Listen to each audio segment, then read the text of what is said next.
There have been all manner of reactions to the recent lawsuit filed by the state of California against Activision Blizzard for the alleged discrimination and harassment of women. The general public is shocked and horrified by the details of the filing, but Activision Blizzard executives are holding the line, blasting the investigators for a distorted and rushed lawsuit and extolling the inclusionary policies they say they've adopted at the company. This, in turn, is infuriating many past and present employees there, who are speaking out publicly and privately about both the allegations and the corporate response. But there's also a different category of response, the corporate bosses that are no longer with Blizzard, but are former icons of the company, and in charge when much of this was going on. They are not with the company now, so able to speak more freely, and as such, they are actively issuing apologies. Two of the most high-profile instances of this are from Chris Metzen, intimately involved in creating Blizzard's iconic Warcraft, StarCraft and Diablo franchises, and Mike Morhaime, the co-founder and former president of Blizzard who left in 2018. Metzen and Morhaime both have their own studios now, Warchief and Dreamhaven respectively.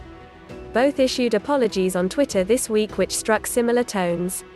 Here's Metzen: "We failed, and I'm sorry.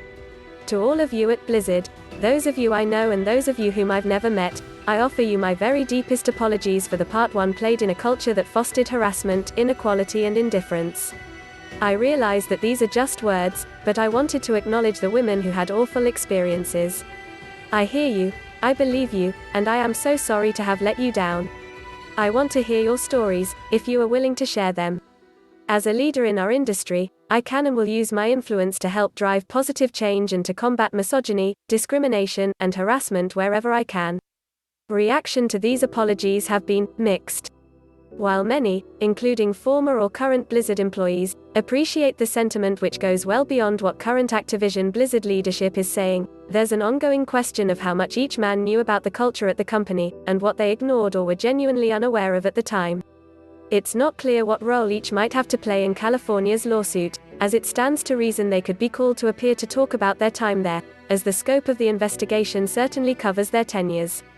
The difference between Morhaime and Metzen's tone compared to current President J. Allen Brack and CCO Fran Townsend is because current leadership there essentially will not apologize for what happened, given that it would effectively be an admission of guilt.